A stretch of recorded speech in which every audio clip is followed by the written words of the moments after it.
Praise be to Jah, the Most High God. Well, I'm going to make a quick video now in which I want to talk about, well, this subject may be a bit controversial for you, but still I need to talk about it. Hold on, I'm in Amsterdam at the moment, and near a major facility, I believe. There's a public park with a lake. Now, listen to me what I'm saying here. Often, when we think about evildoers, we tend to think about people like ISIS, Osama bin Laden, Adolf Hitler, Mussolini. We tend to think about extreme psychopaths, people that are completely mentally gone, utterly and completely demon-possessed. That's the kind of people we think about when we think about evildoers.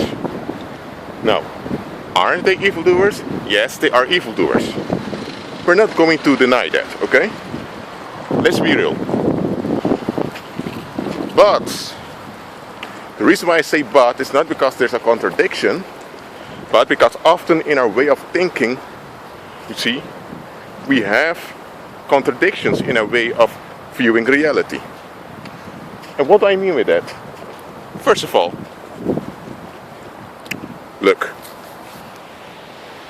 an evildoer does not have to be a violent psychopath.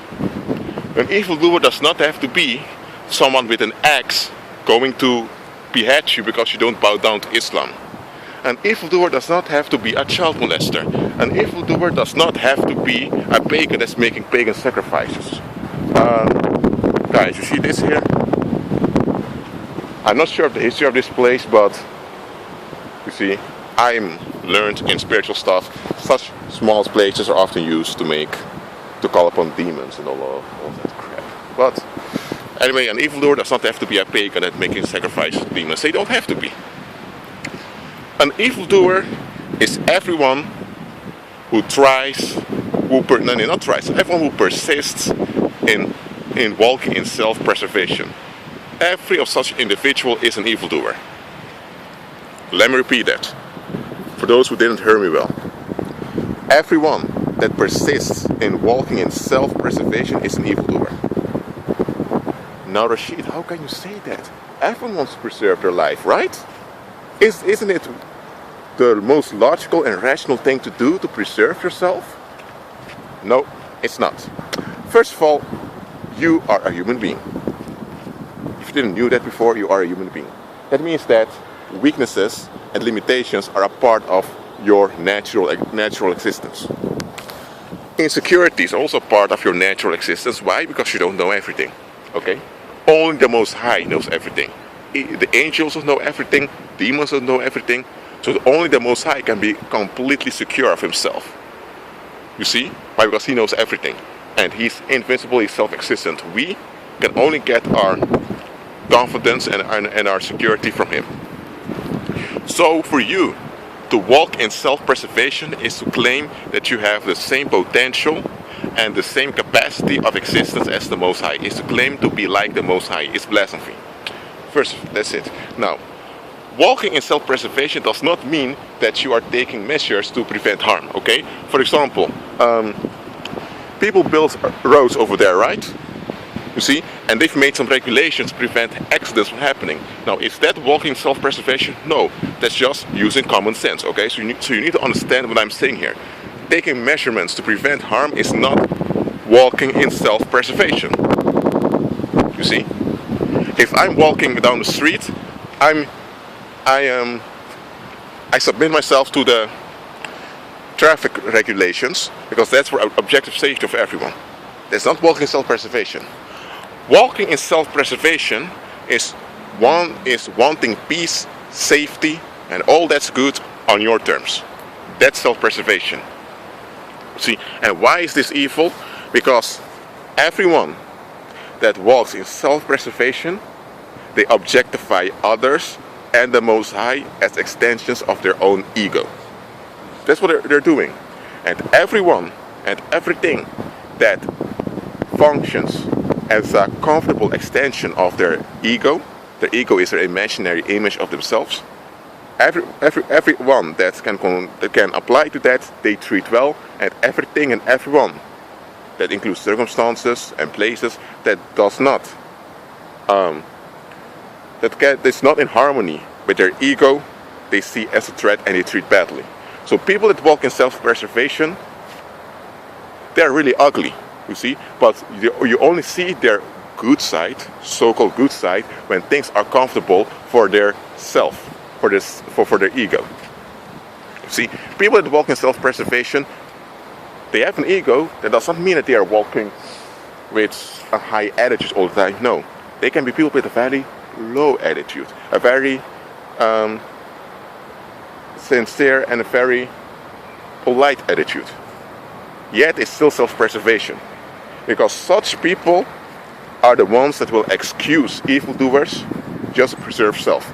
And I don't have to remind you about the Nazi regime, about the Pol Pot regime in Cambodia. I don't have to remind you about the Roman era of Caligula and Emperor Nero.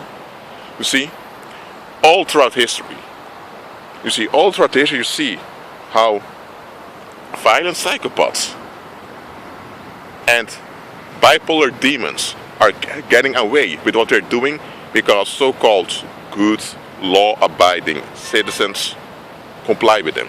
You see, the Nazi regime could have never existed, they could have never functioned if there were no law-abiding citizens and so-called polite, good people around to support it. You see, that's why, folks, you need to have discernment. Just because someone is polite, just because someone is making you comfortable, just because someone is minding their own, so-called their own business, first of all, objectively, there is no my business, your business, because there is no there's no private space in the universe. The only one that has privacy is the Most High. All other things can be revealed, and all other things will be revealed eventually. So, okay, you understand what I'm saying? Just because someone is polite, they don't bother you, they smile with you, or they're doing so-called good deeds, helping the poor, feeding the hungry, and just because someone is condemning evildoers does not mean that the individual himself or herself is not an evildoer. If they persist in walking in self-preservation, then they are just as evil as those violent, narcissistic, bipolar psychopaths who are raping children, sacrificing humans to demons, who eat human flesh and do all those other crazy stuff. You see? Because all people that persist in walking in self-preservation, they're all Antichrist. You see? Because even if such an individual does not rape a child, does not commit genocide, they are contributing to the demonic realm by their persistent disobedience to the gospel. You see? By their persistent disobedience to the word of God. You see? Now, when you take this into account, how many antichrist people do you have walking around? See, because often when we think about antichrist people, we think about extreme, violent, psychopathic, bipolar people, just like I mentioned before. We don't want to think about those regular, ordinary people out there. Now listen, first of all, there is no such thing as an ordinary human being, you see? We're spirit beings with souls living in bodies. So everything about you is spiritual. So you're not ordinary, you see? Animals are ordinary. You see? They're body with soul. They live. They're born, they live. They mate, they eat, they poo, they pee, and then they die and it's over. That's ordinary. No human being is ordinary. Everything about you is spiritual. So calling a human ordinary by itself is blasphemy. You see, and I use the word ordinary to describe an attitude we have. I don't call any man ordinary. You see? Look. When someone persists in self-preservation, they're Antichrist. And there are also some believers who have an Antichrist attitude that the Lord is chastising them for, so that they will repent. You see? One form of an Antichrist attitude is wanting to have good people around you. listen to me carefully. They want dangerous people to be out of your environment. That's common sense, okay? Just like obeying the traffic sign because it's for practical, objective safety. It's just common sense, okay? However, what we tend to do, and I used to do this often, and I was not aware that it was blasphemy, that it was against the gospel. So I'm not pointing the finger at you and blaming you, I'm just being real here, okay? We do this often. We often want to have good people around us. And what do we mean with good people? You see? What we mean with good people are people that benefit our agendas. People that make us smile, people that make us feel good about ourselves, or people who tell us the truth when it's needed so that we can avoid danger.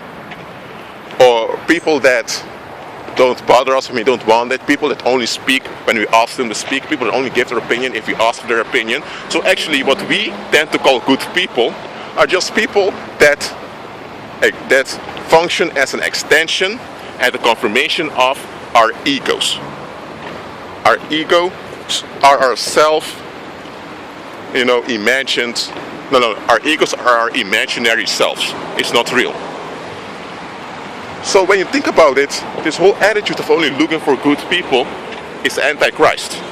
You see? And it's evil. Because now everyone